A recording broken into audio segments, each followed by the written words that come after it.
รั้งที่145วันที่3 เมษายน 69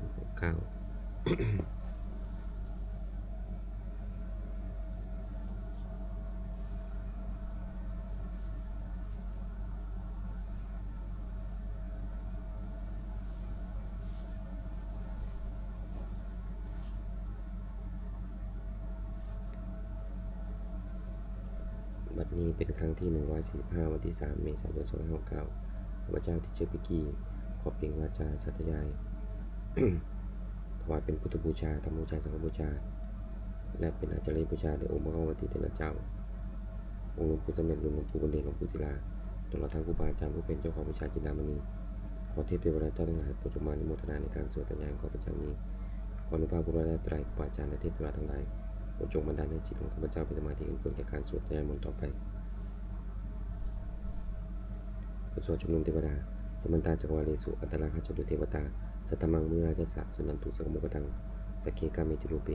กิลิจิกาลเตเตจติเควมานีทิปิระเตจกามิตรุวนาคานิเคหวัตุมหิเคเตภูมิจยันตุเทวาชลาธารวิสมิยัตปัตตมนาคา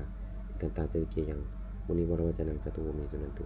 ธรรมสวนาคาโลอายังปัตตันตาธรรมสวนาคาโลอายังปัตตันตาธรรมสวนาคาโลอายังปัตตันตาบทสวดนมกาทิติคาถานะโมตัสสะภะคะวะโตอะระหะโตสัมมาสัมพุทธัสสะนะโมตัสสะภะคะวะโตอะระหะโตสัมมาสัมพุทธัสสะนะโมตัสสะภะคะวะโตอะระหะโตสัมมาสัมพุทธัสสะบทสวดสัจจกิริยาคาถาปฏิมีสรณังอัญญังพุทโธเมสรณังวรังเอตินัสสัจวัชนะสุติเมหุนตุสัพพทาปฏิมีสรณังอัญญังธัมโมเมสรณังวรังเอตินัสสัจวัชนะสุติเมหุนตุสัพพทา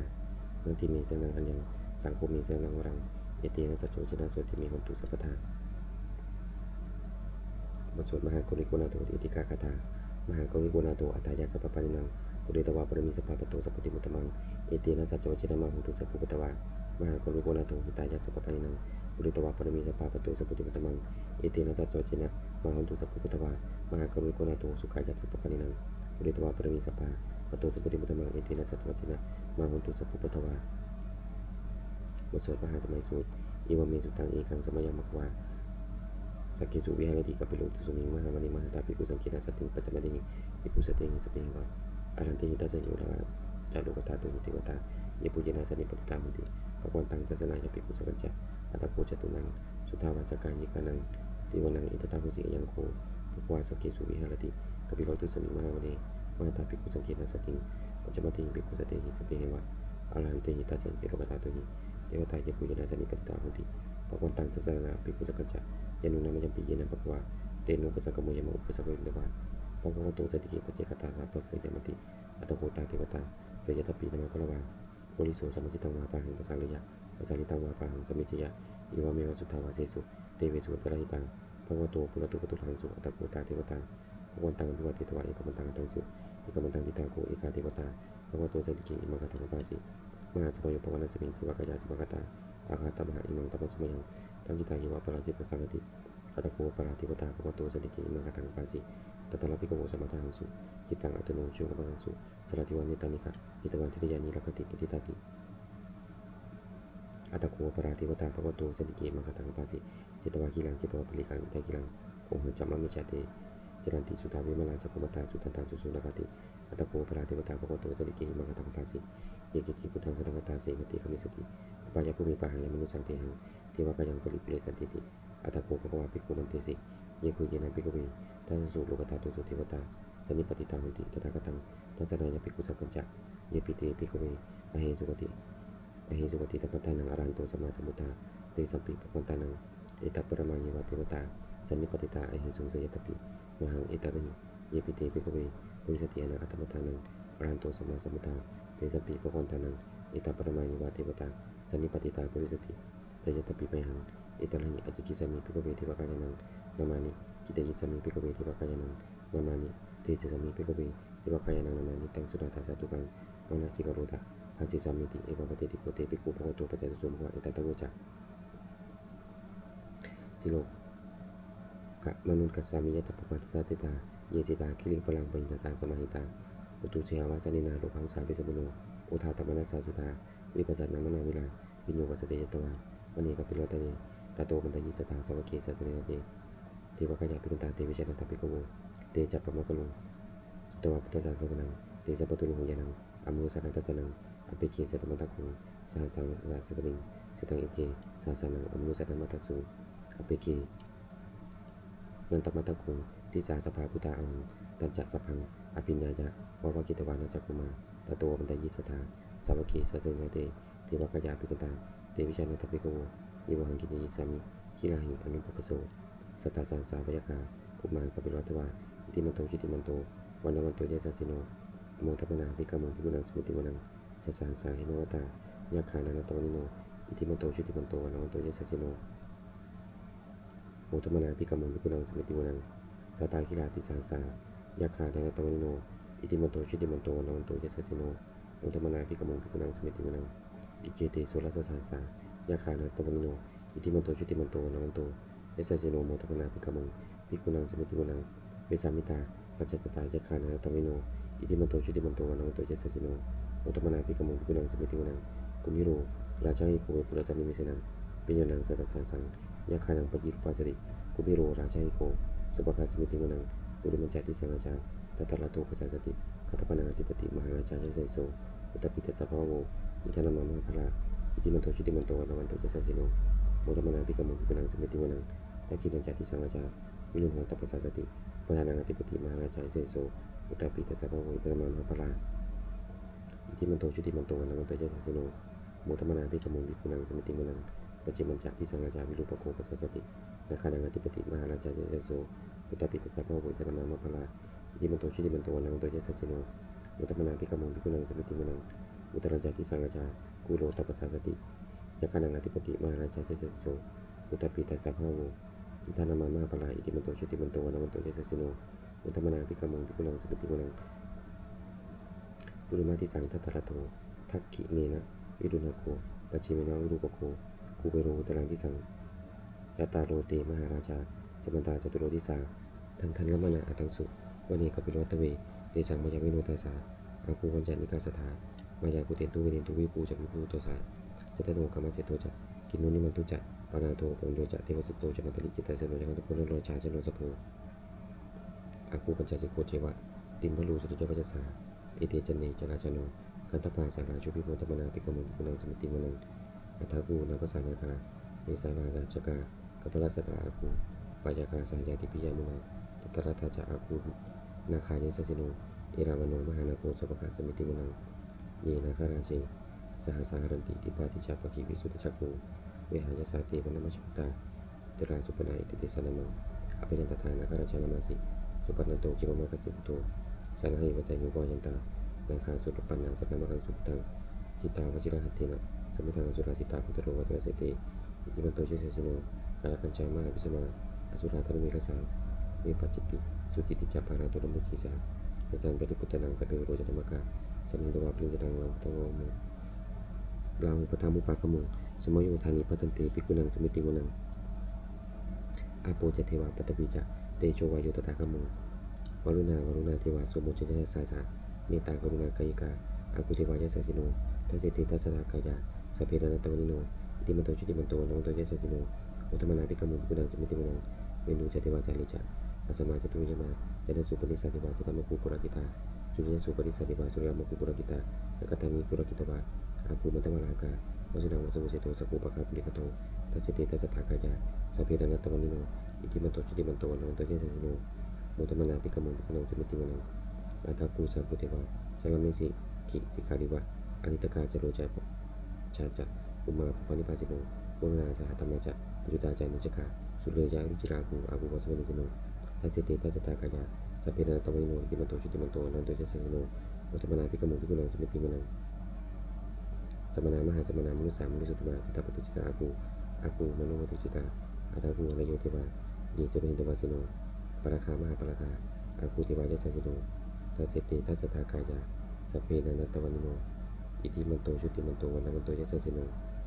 โมทัมนาภิกขมุภิกุณังสมิติวนังสุกากรุมหาอรุณาอากูเวคณาสาสหะวทาตะไคหาปะโมคาอากูเทวามิจักนาสถามตาหานาคาชามิสกาจยสัสสิโนทนยังอาคาปจุโนโยติสาวิสติทัสเสติทัสสะกายาสัพเพระนัตตวนิโนอิติมันโตชุติมันโตวันมันโตเจสัสสิโนโมทัมนาภิกขมุภิกุณังสมิติวนังคิมิยาตุสิตายมาทัตตกาจยสัสสิโน สปิโตกาและมัสตาโจตินมัจจสวานิมานะรัติโนอาคูอัฏฐาคูปรณิมิตาทัสสิติทัสสทากายาสัพเพนันตวนิโนอิติมันโตชุติมันโตวันวันโตเจสสิโนโมทมนาปิกมุพิวนังสมิติวนังสัตเทเต เทวานิกายาสัพเพนันตวนิโนนามันวาเยนะอาคันจุงเยจันเยสติสาสหะปพุทธชาติมัคคิลังโอคตินามนาสวังตะเคีโมคตลังนาคังจันทังวาจิตาติตังสุภมาปรมัตโตจะปุตตาหิติมโตสหสนังกุมารโรติโสจะสุภคัสมิติวนังสาสวะมโลกนังมหาปรมาปิติตติอุปนังชุติมันโตปิสมากโยเจตสิโสทัสเสถาอิสราคูวัจเจกวัจจิโนเดชันตามัจจโตอาคามานิโตปริวานิโตเตจะสเปปิกันเตสิทธิเทเวสปมาเกวลาสินาปิกามิปัสสะกันสามัติยังอิทาคันตะปัตตะราคินาปัตตมตุโวสมันตาปริวาลิตามาโวปุจิตาปุจิตังอิติตถามหาสิโนกันหาสินังอภิเสหิปรินาตระมหัจจะสลังกตวานาภิรวังยถาพุสโกเมโคตระยันโตสวิจุโกตถาโสปุจิตาวติสังฆโตสยามเสตาชาสพังอภิญญาโอหิตวานาจักกุมาตโตมติยิสัทธาสวะเกสัสเนนาติวลาสินาปิกันตาเตวิชานาตปิกโวเตจาตปะมะกะลุงสุตวะพุทธศาสนังอุตรากิปะกามังเมสังโลมัมปิอินชยุงสเพวิจิตสังขมาพยาติตายะสัสิโนโมทันติสาปุเตงสวากาเตชเนสุตาติบทสวดจุลชยปรากรนะโมเมพุทธติตสารัตนัตยะธรรมิกาเตชะปสิทธิปสิเทวะปรายาปรมิสุราจิติปมาจาอินทาจะตุโลกาคัมภีรกกาสมุทาปุตุคังคาจะสวมาชยปสิทธิปรตุเตชยชยตุลานิตุลานิมุตติมุตตินาทีชยชยกังโคลาตุลันไสเวเสเสตังเมโลจะปุณังจิชยชยคัมภีรโสภิตังเจตนากิปิสัจปุตตะกาลีชยชยตุนิมิตาโลกีชยชยสังคีสุตตะทานามุกจาชยชยวรุณะมุขสัตราชยชยจัมปาตินาคะกุลคันตกะชยชยขัจคนนันตุลงสุกลปุจงสีหปัจจคติปาชยชยวรุณะมุขยาตาจิตาเสนารีปุณสุติเมรดีชยชยสุขาชีวิชยชยตุนิตเรสถาสุชย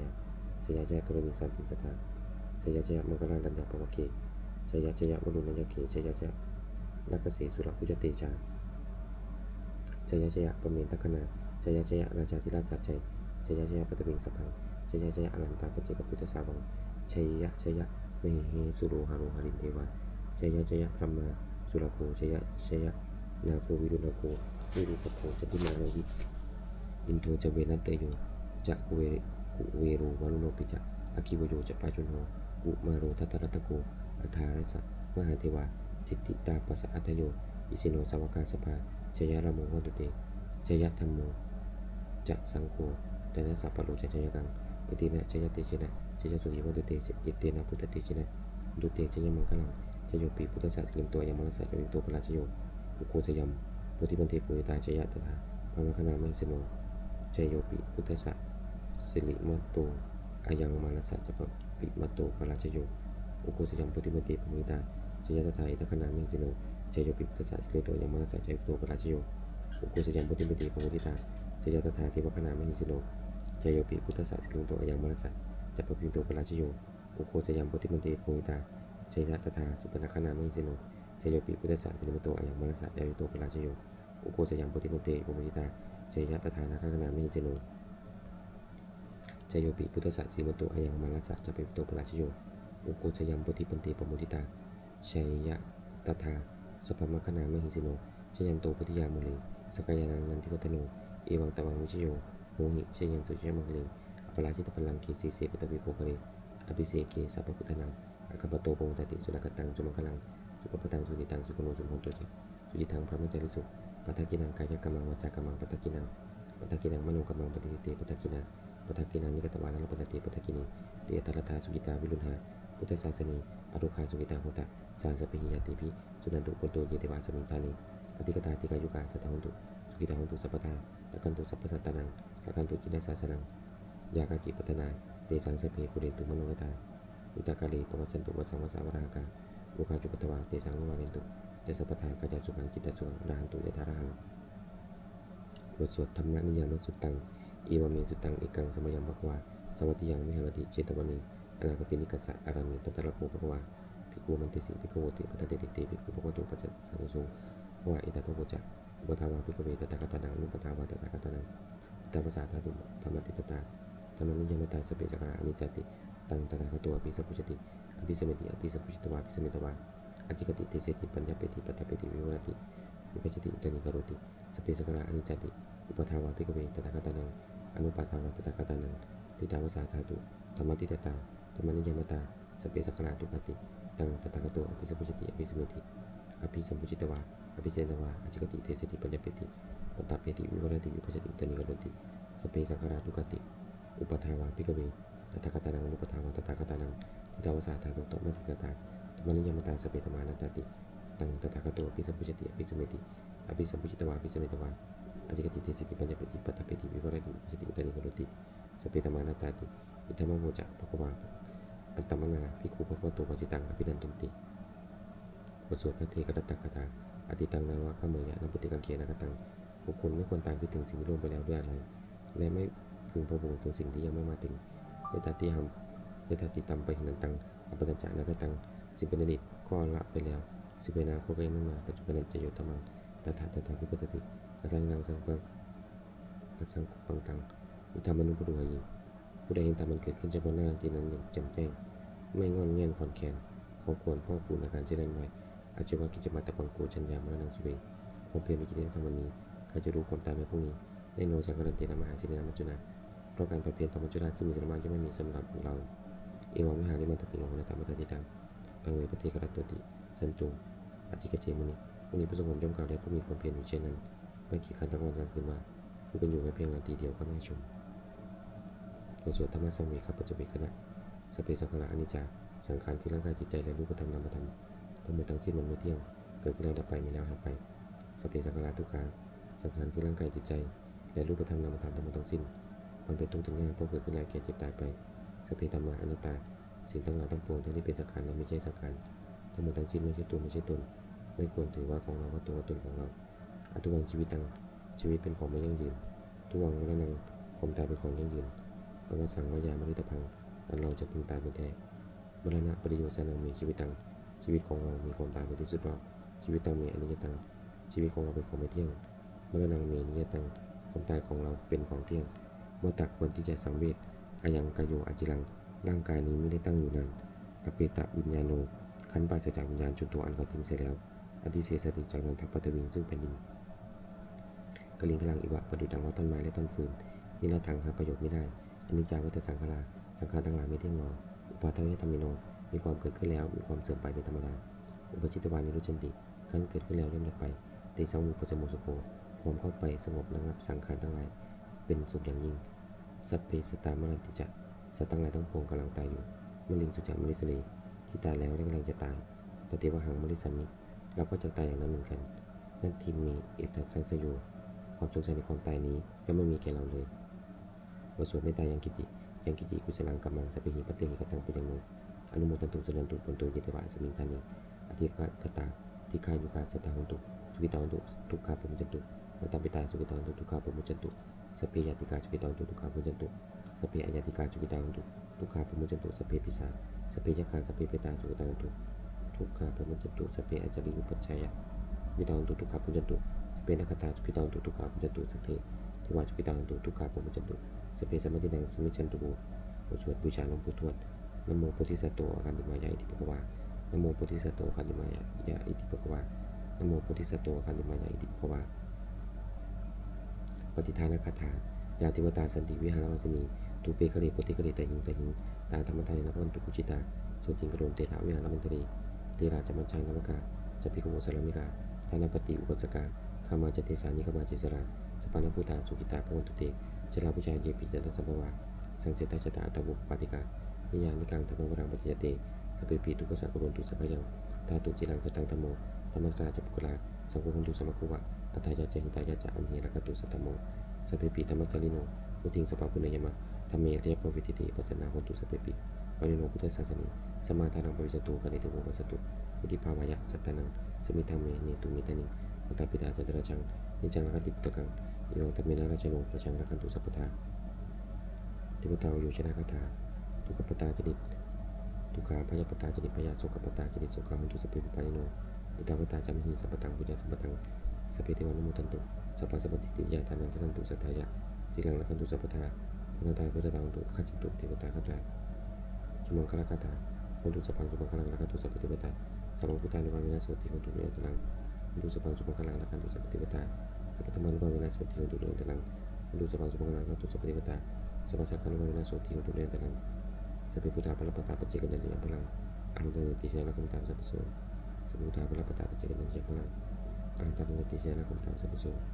สัพเพพุทธาภลปตาปัจเจกนันติยังพลังอนันตเนติเชนะคัมตามสัพพโสสัพเพพุทธาภลปตาปัจเจกนันติยังพลังอนันตเนติเชนะคัมตามสัพพโสสัพเพพุทธาภลปตาปัจเจกนันติยังพลังอนันตเนติเชนะคัมตามสัพพโสสัพเพพุทธาภลปตาปัจเจกนันติยังพลังอนันตเนติเชนะคัมตามสัพพโสสัพเพพุทธาภลปตาปัจเจกนันติยังพลังอนันตเนติเชนะคัมตามสัพพโสเวปตาภลปตาปัจเจกนันติยังพลังอนันตเนติเชนะคัมตามสัพพโสเวปตาภลปตาปัจเจกนันติยังพลังอนันตเนติเชนะคัมตามสัพพโสเบื้องหน้าในบุญกุศลที่ข้าพเจ้าได้สวดถวายพุทธมนต์นี้ข้าพเจ้าขอน้อมเกล้าถวายพระกุศลแด่สมเด็จพระนางเจ้าสิริกิติ์พระบรมราชินีนาถพระบรมราชชนนีพระบิดาหลวงผู้เสด็จสู่สวรรคาลัยขอได้ทรงให้บุญกุศลนี้จงเป็นสัพพะสิ่งมงคลแก่ข้าพเจ้าให้แก้วคลาดปลอดจากทุกโศกโรคภัยทั้งหลายทั้งปวงให้มีอายุสุขมั่นคงเป็นสมาชิกมันชอบธรรมก็ไม่มีวันจากแก่จนขออย่าได้มีแก่ข้าพเจ้ามีสมาธิตั้งมั่นในพระธรรมคำสอนของสมเด็จพระสัมมาสัมพุทธเจ้าดำรงในความดีงามตลอดกาลนานมีแต่พระเทพเทวดาทั้งหลายผู้ได้อนุโมทนาสาธุการในบุญกุศลนี้โปรดพิสิทธิ์ประสาทพรน้อมส่งอนุภาพมงคลไปสู่วันมงคลพระพิตายอดสตรีทั้งฝ่ายไทยและฝ่ายลาวรวมถึงวัตถุมงคลทั้งปวงที่30หมู่ใดได้จัดสร้างขึ้นให้เปลี่ยนด้วยพุทธานุภาพเทวานุภาพและฤทธานุภาพศักดิ์สิทธิ์อำนวยผลให้เป็นสิริมงคลแก่ผู้ครองและผู้บูชาทุกท่านเถิด